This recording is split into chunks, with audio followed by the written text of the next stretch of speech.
Today we're out at Wildside in Pigeon Forge, Tennessee. We're going to take a look at a set of connector trails that is the only route to include both the Black Diamond trails here, and I'll cut to a map so we can kind of look what that is. Here's a look at those connection trails we're about to do. We're here right now. There's a climb up to the start, which I will not film, and then Whippoorwill will come down and meet up with this trail intersection where we can jump onto Rattler Ridge, which then allows us to hit Very Nice. And Very Nice has an option to dump into Dolly's Curves, which hits the main run out at the bottom. There is a little bit, looks a little deceiving on the map. These are not two separate trails, so after a few moments of Whippoorwill, we will jump onto a green trail for a little bit, and then it splits off at a pretty steep, muddy berm right here. And today the trails are a little slick because we had freeze thaw last night. It's barely above freezing right now. So some of these corners are a bit slick.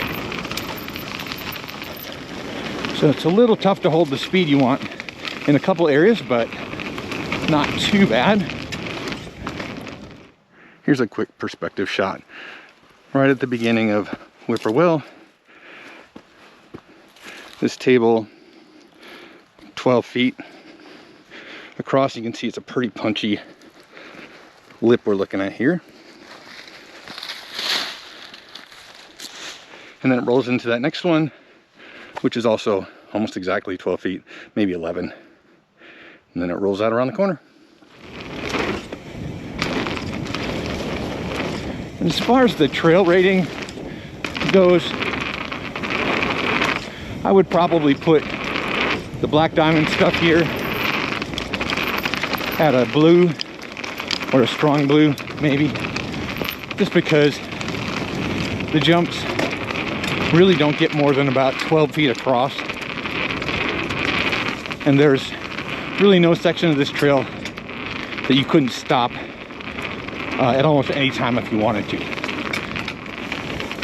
Couple rare exceptions, maybe this first berm into Whippoorwill connector. Since there's not really a lot in terms of features on this trail, I'll try and get some perspective shots. Just kind of see what the elevation and steepness is like. This is right where the green trail splits into the rest of the Black Diamond trail up at the top, Whippoorwill. But as you can see, most of this, even on GoPro, understanding the GoPro effect, will look pretty mild. And it really is.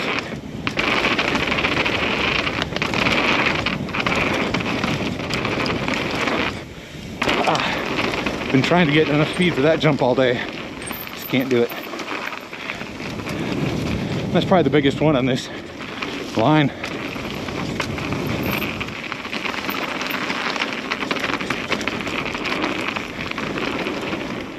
And here's another nice perspective shot. One of the main trail intersections right down there. You can kind of see how these berms roll down and out. As you can see, I'm on the Enduro today. I thought I had a flat after the first run, so I did take one lap on my downhill bike while the mechanic took a look.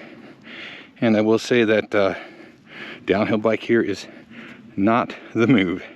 In fact, this thing really does feel like too much at 170 mil.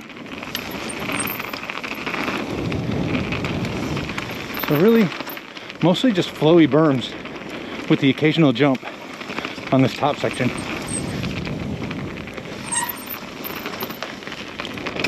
And then here we'll connect into a blue.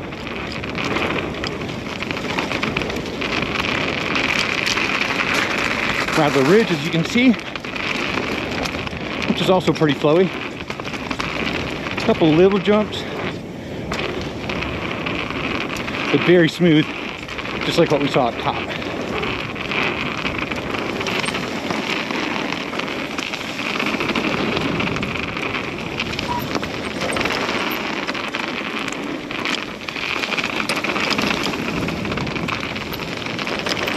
So very decidedly all machine cut stuff. Now these jumps right here are probably some of the best ones on this whole run.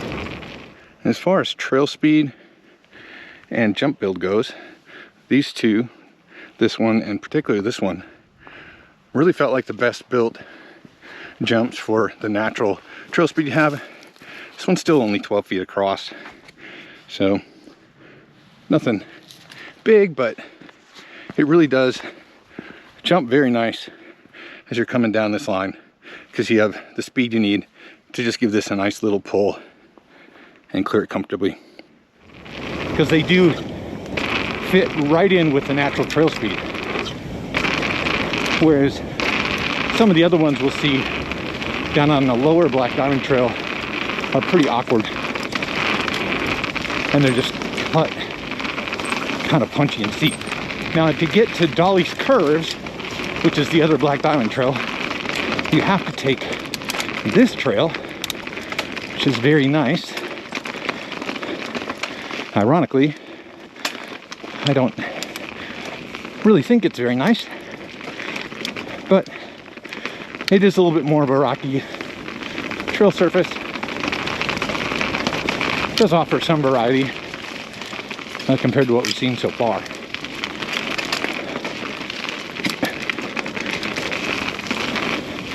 But at least with the trail conditions today, and maybe we can blame really cold tires for some of it, it's just hard to hold much speed. So you end up working a lot to get over some of that and to hold the speed you want for a couple of these other smaller features.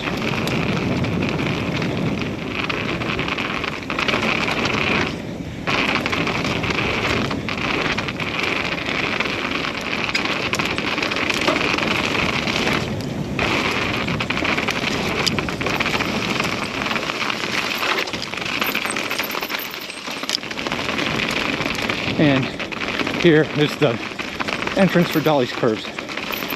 And this is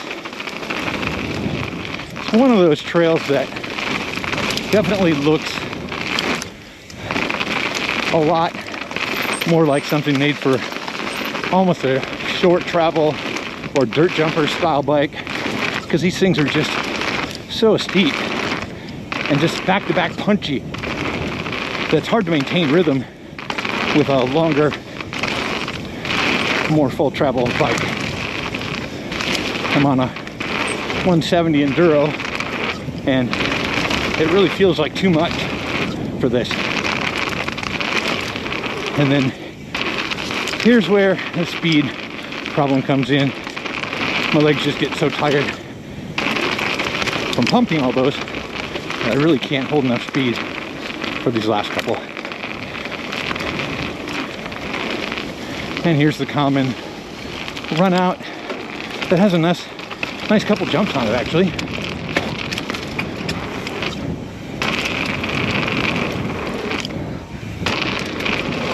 Probably the biggest ones in the park, but still relatively small, all things considered. But there it is. Great set of trails for beginner to intermediate riders, especially if you're trying to learn how to do some jumps and some steeper berms.